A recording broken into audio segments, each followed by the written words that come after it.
Video, you imported your video, your movie clip, and then you unlinked and separated the audio. Now we're going to replace that audio. We need to go capture audio. If you did have an Adobe account that had, I was able to come into here and I click on Essential Sound. There is an area to look for sound, but you actually have to have Adobe Stock. We don't have Adobe Stock. Adobe Stock is just a bunch of video clips and audio clips that you can draw from. We don't have that. So we're going to get it from elsewhere. Go ahead and open up your browser, open up a new tab, and type in studio.youtube.com. Actually, I'll have a link in Google Classroom for you, so you could go to the Google Classroom and click on that. On the left side of studio.youtube.com, you see right here at the bottom, Audio Library. Click on Audio Library.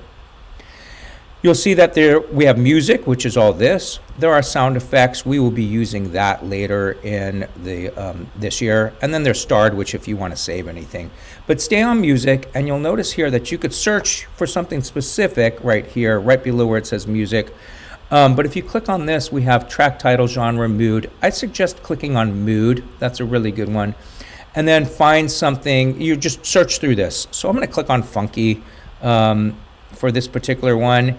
And you'll see on the left side you have play buttons so you could listen to something. Okay.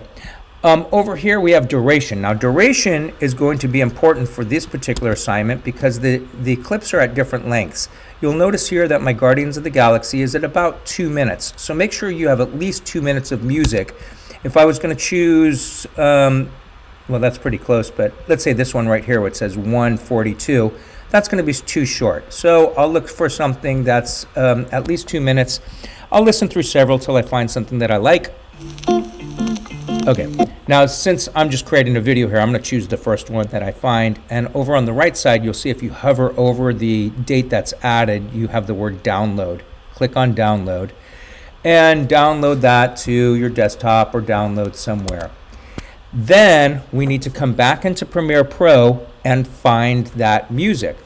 There's a couple ways to import music. We did it from here before. There's also this import link, but what I'd like you to do for this one is to go to File, the drop-down menu at the top that says File, and come down to Import right here, about a third or a quarter from the bottom. You click on that, and then you could find your music and import that. It's going to show up in this area at the bottom left side, and then you will click and drag that to the timeline.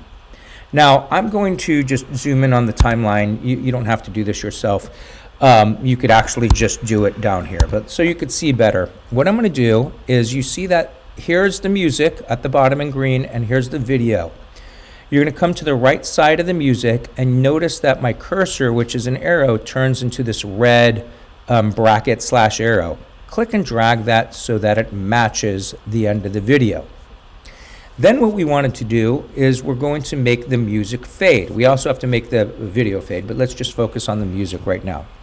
So come just a little bit before the end, about 5 seconds before the end is good. 10 seconds is okay, but it might be too long. It just kind of depends on what you're working on.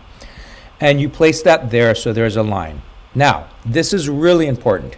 You need to come to the left side area, right below, right at the bottom of this green music area, and you'll see that here's my cursor. If I just come down a bit, right there it changes, so it's an up arrow, down arrow, and like a long equal sign. This is going to allow us to extend or click and drag, so you click on your mouse and hold that mouse and pull that down. We need to do that because you see right above here, it says MS, and then there's a like a microphone icon. When we drag it down far enough, we will see these options, and this is called a keyframe. We need to create 2 keyframes in order to create a fade, or a minimum of 2 keyframes. So we are already right here. As I said, I placed it where I want it to start fading, and then I'm going to click this icon right here. It's kind of like a weird diamond-y shape, and I'll click on that. Oh, sorry, I need to be clicked down here. We have to make sure that this is just show. I'm sorry. This one right here, the smaller version of that. This is show keyframes. Over here is add or remove. So we're going to click on this middle one right here. Boom. and you'll see right here it added. I'm going to undo that and watch this area as I click. We added a keyframe. Now that's the start. We need to create an end of it, so I'm going to move over to the right here, and it doesn't matter if you are at the very end or just slightly in. We could adjust for that. We're going to come back over to this left side and click on another keyframe, and you'll see it showed up right there. Then I'm going to go right on top of that and click, hold the click, drag down. Right here, you can see that it goes from what's up to what's down, and you want to go all the way. So now the sound that used to be, I'm going to undo it for 1 second. It used to end like this.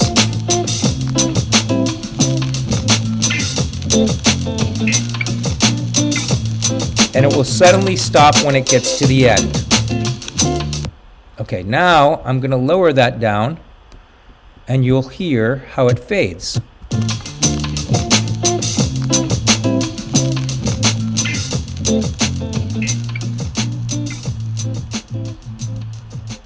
Okay, so finish up those steps and move on to the next video.